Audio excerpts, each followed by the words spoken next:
That's what we did here today with great resolve, on a case of massive public importance as it should be. An individual who is now alleged to have placed multiple explosive devices to blow up At 4:32 a.m., federal teams executed coordinated warrants across Ohio and the Washington, D.C. corridor. One network, one pipeline, one command structure.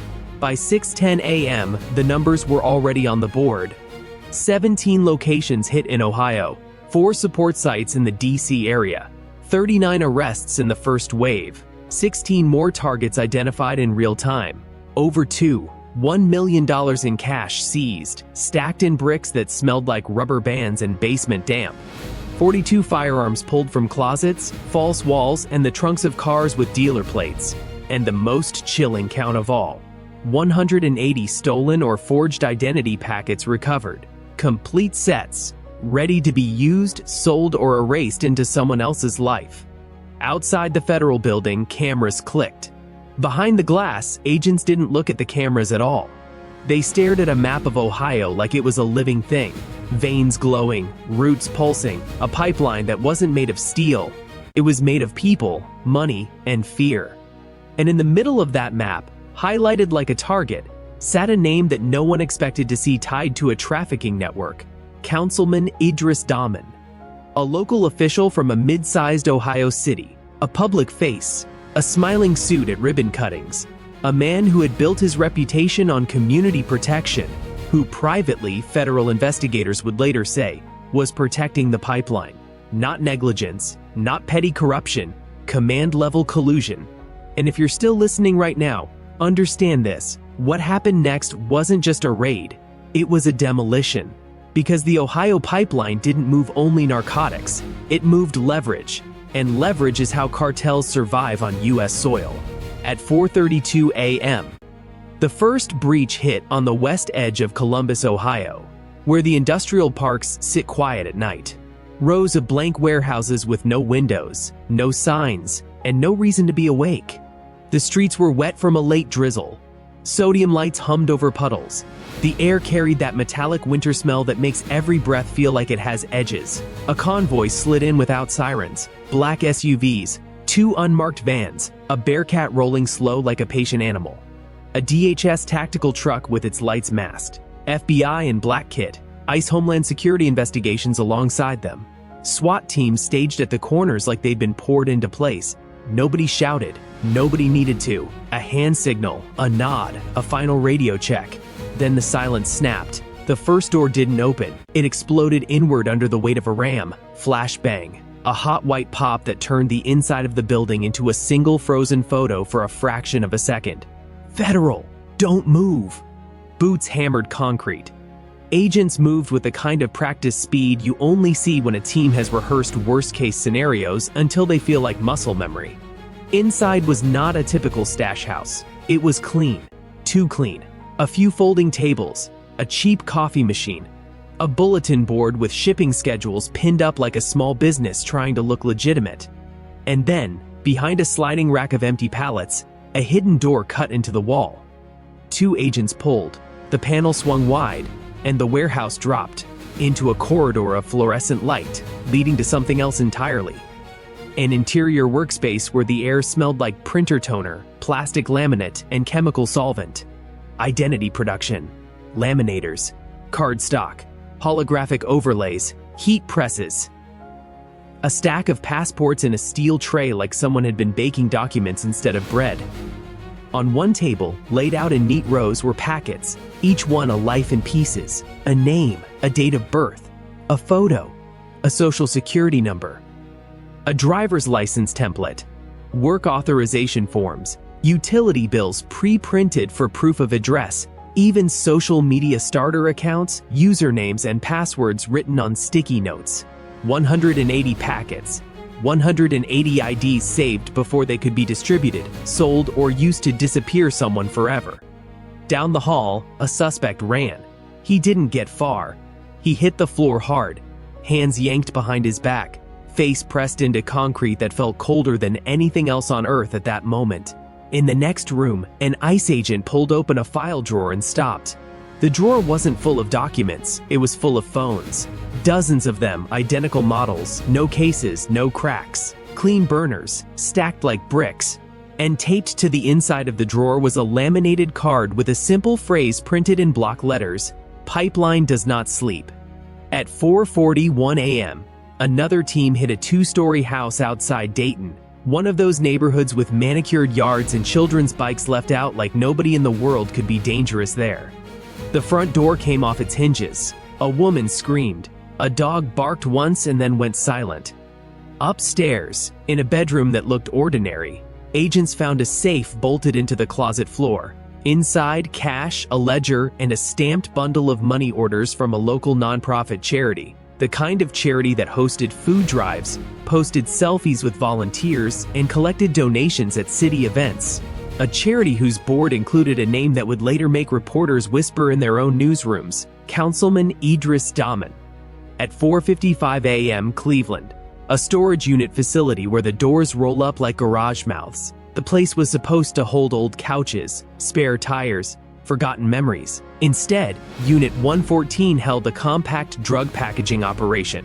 Vacuum sealers still warm, boxes of pill press parts, bags of white powder sealed in plastic. Not a giant super lab, not a Hollywood set. Something worse. Something realistic. A network that didn't need a palace. It needed consistency. Agents counted the seizure in controlled voices. Careful not to inflate, careful not to lie. Multiple kilos of cocaine. Several kilos of methamphetamine. And a smaller, tightly wrapped set of bundles that made everyone in the room tighten their grip on their gloves. Fentanyl.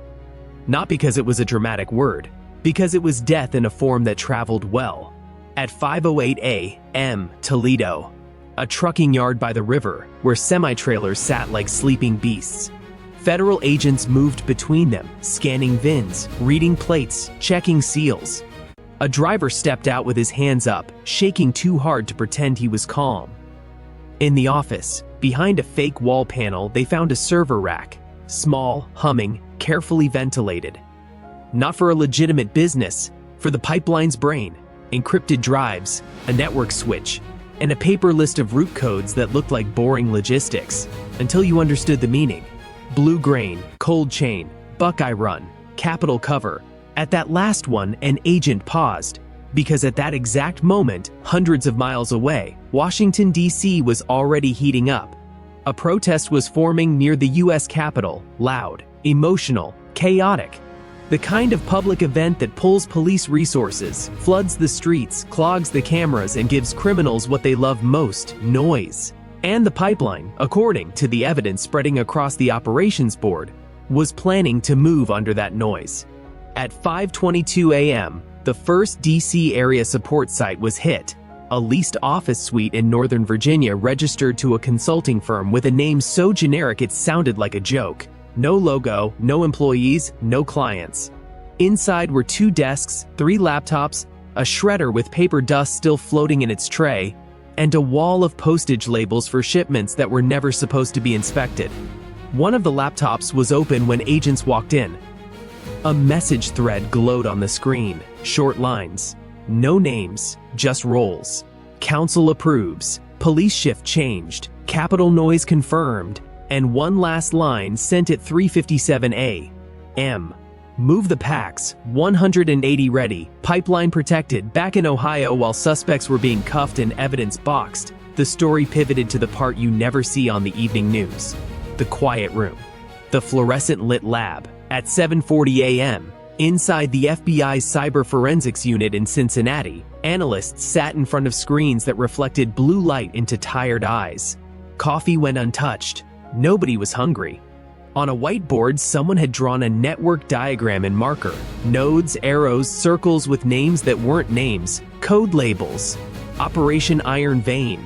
That was the task force's internal name for the dismantling plan. Because an Ohio pipeline made of roots and money was still a vein, still something pumping poison through a body. An analyst named Marin Holt leaned in toward a screen where a drive image was being decrypted in chunks, like a locked door slowly giving up its secrets.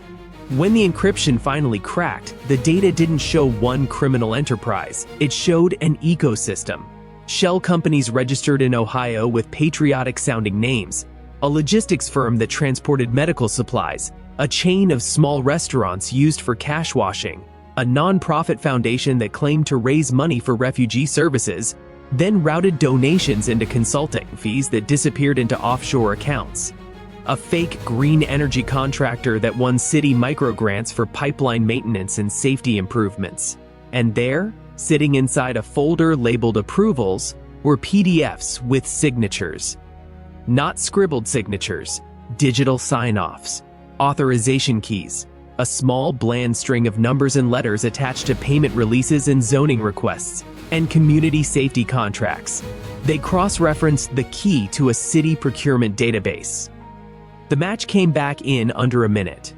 Councilman Idris Daman's office. Not his city, not his staff, his office. The room went quiet in that special way, where everyone feels the same cold realization and nobody wants to be the first to say it out loud. Then Maren Holt said it anyway. This isn't someone bribing an official for favors. This is someone using a public office as the control room, and the supervisor behind her didn't even blink. Command-level collusion, he said. Engineered protection. The deeper they dug, the worse it got. There were payment schedules tied to city council meeting dates, a calendar of community outreach events that coincided with high-volume shipments, and patrol pattern changes, marked in plain language, time to open lanes on certain highways for certain trucks. It wasn't just crime hiding inside a city, it was governance bent into a shield. At 8:26 a.m., a message hit the task force secure channel. Capitol protest escalating, crowd numbers exceeding initial estimates. The pipeline had planned for this. Noise in DC, movement in Ohio, a transfer window cut into the chaos. And now the task force had to close it. At 9:03 a.m., in a command center outside Columbus, a giant digital map filled an entire wall. Red markers pulsed across the state: Cleveland, Akron, Columbus, Dayton, Toledo, Cincinnati. Each one tied to a node of the pipeline: stash, transport, document fraud, laundering, recruitment, intimidation. And hovering over the map like a looming storm was the second screen, Washington, D.C., with live updates on road closures, crowd movement, and police deployment. The operation lead, Special Agent Jonas Creed, didn't shout. He didn't need theatrics. He spoke like a man trying to keep a dam from breaking. Phase 2, now. Over 600 federal personnel moved in coordinated blocks: FBI, ICE, HSI, support from DEA intelligence units, state tactical teams integrated but compartmentalized. Dozens of warrants went live in minutes. A helicopter lifted from a rural staging area, rotors chopping the cold air. Not a war movie. A workday for people who knew that if they were late by 10 minutes, a suspect could be across state lines with a trunk full of fentanyl. In Cincinnati, agents hit a financial services office that smelled like cheap cologne and copier paper. They found 3 accountants, none of them licensed, working on ledgers that didn't match any tax filings. On their screens were spreadsheets labeled Flow and Clean. Flow, the pipeline's revenue. Clean, the money after it got washed through restaurants, charities, and fake contracts. In Akron, SWAT moved on a rental house that had been reported by neighbors for too much traffic at weird hours. The door opened after one knock, like someone inside was already scared. Inside, agents found a hallway lined with mattresses, cheap blankets, and backpacks stacked against a wall. A transit house. Migrant smuggling used as cover, not because every migrant was involved, most weren't, but because the pipeline didn't care about human life. It cared about camouflage. Agents pulled aside one terrified young man who kept saying the same thing in broken English. They told me, I had to use the name on the paper. The paper was one of the stolen identity packets, saved in time, but only barely. In Toledo, that trucking yard office yielded more than a server. It yielded a schedule for a convoy labeled Capital Cover, timed for midday, tied to a route that would avoid way stations flagged as down for maintenance. And the maintenance dates? They matched internal city and county work orders, approved under the umbrella of public safety improvements, approved by committees that answered directly or indirectly to Councilman Idris Daman and the small circle around him. At 10:17 a.m., an arrest team moved toward a brick building that housed the councilman's district office. Not City Hall. Not the main chambers. A neighborhood office with a banner outside that read, in friendly letters, serving you. The street was already awake. People walking dogs, a mother loading groceries into a car, a mail carrier 2 houses down. Nobody expected federal agents in tactical gear to move up the sidewalk like a storm front. The office door opened. Inside, Councilman Dahman was there. Tie on, hair perfect, phone in hand. His face didn't show panic, it showed calculation. He lifted his hands slowly, as if he was performing for an invisible audience. "This is a mistake," he said, voice measured. "Do you know who you're—" The lead agent cut him off. "Idris Dahman," he said, "you are under arrest on federal charges including conspiracy, money laundering, and trafficking facilitation." The councilman's eyes flicked toward the back hallway. An agent moved instantly, blocking the line. Behind that hallway, behind a door marked storage, they found a locked cabinet. Inside were city letterheads, contract templates, and a small steel box. When they opened it, it wasn't cash, it was sealed drives, and a printed document with a title that looked like Bureaucracy, Community Safety Coordination. It listed names, not all of them, but enough.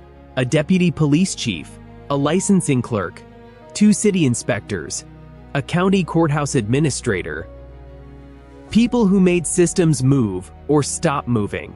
And next to each name, in neat columns, were dates, payments, and instructions.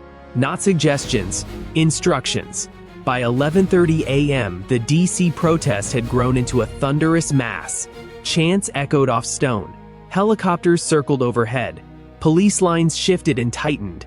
And somewhere inside that chaos, the pipeline's operators tried to do what criminals always do when they think the world is looking the other way. They tried to move.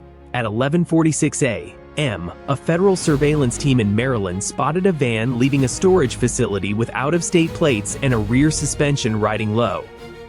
The driver didn't speed, didn't swerve, didn't act nervous. That's what made him stand out. He drove like he belonged. The takedown happened quietly, away from the main arteries, away from cameras. A clean stop. When agents opened the cargo area, they didn't find protesters' signs or bottled water or anything remotely political. They found sealed packages, vacuum-wrapped, marked with innocuous labels, and a folder. Inside the folder were copies of identity packets, the same format as the 180 saved in Ohio. Different names, same pipeline, same machine. Back in Ohio, Phase 2 kept burning through targets like a controlled fire. In Columbus, a team hit a backroom casino, one of those private clubs with blacked-out windows and a security camera pointed at the door. Inside were card tables, a bar, and a counting room with a digital scale used for money, not food. The safe held cash, yes, but also a second ledger, handwritten, old school. When the agent flipping through it reached the last pages, his jaw tightened. Because the ledger wasn't just about money, it was about power. Permit expedited, inspection waived, raid schedule received, witness relocated. You're hearing that right.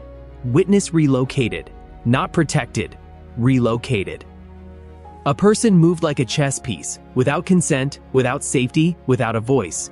At 1:09 p.m., an internal affairs investigator sat at a desk with seized emails printed out in front of him, hands shaking slightly as he traced the thread.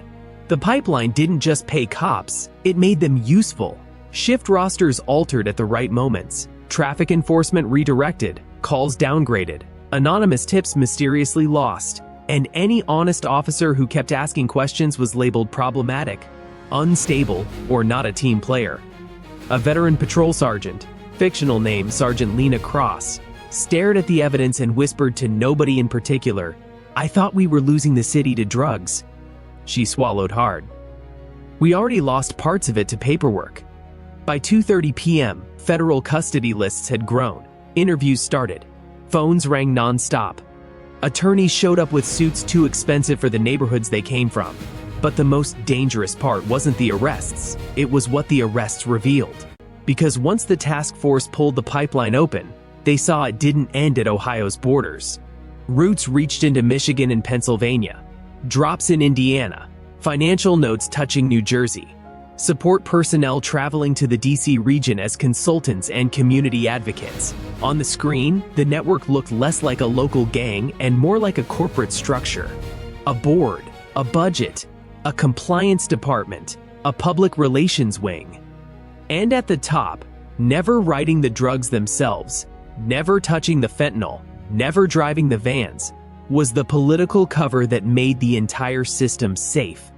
That's what Councilman Idris Dahman represented in the pipeline's architecture, not muscle, permission. At 3:41 p.m., in the Cincinnati lab, analysts opened a final decrypted archive labeled simply Future. Inside was a proposal document written in the language of development and civic improvement, words that sound harmless until you see who benefits. It described expanding community safety partnerships, increasing logistics capacity, securing key corridors through state contracts and zoning adjustments. It was a plan to institutionalize the pipeline, to make it permanent. Not a criminal operation hiding from government, a criminal operation wearing government like a uniform. An analyst leaned back, exhaling like he'd been holding his breath for hours. They weren't infiltrating the system, he said quietly. They were redesigning it. By early evening, the underworld in Ohio had taken more damage in a single day than it had in years. Warehouses shut down, trafficking houses emptied, money flows frozen, servers seized, the identity mill dismantled. 180 IDs recovered before they could become chains around someone's future. And the councilman, once untouchable in his own mind, sat in a federal holding room under harsh light, staring at a wall like it might negotiate for him. Outside, the public only saw fragments, a headline, a press conference, a photo of agents carrying boxes. But here's what you need to understand, and it's the part that should stay with you long after the story ends. A drug pipeline is not just drugs. It's the quiet deals, the erased records, the intimidated witnesses, the compromised badges, the subtle shifting of policy that turns a city into a corridor. And the cost is not abstract. It's fentanyl poisoning a teenager who thought he bought something safe. It's meth ripping holes through neighborhoods that used to be loud with kids and now are quiet with grief. It's families broken by addiction, by fear, by disappearances no one can explain. It's the way corruption makes good people feel alone, like they're the only ones who see the rot. Power doesn't always kick the door down. Sometimes power simply convinces everyone to look away. And if you're still watching, if you made it this far, type the word expose in the comments. Not because this is real, but because the idea is real. Corruption survives when people stay quiet. Tap like so more people hear stories like this. Share it if you know someone who thinks organized crime only lives somewhere else. Because the warning is bigger than Ohio, bigger than DC, bigger than one councilman. It's a reminder that a pipeline doesn't need steel to carry poison. It only needs access, and ambition, and silence.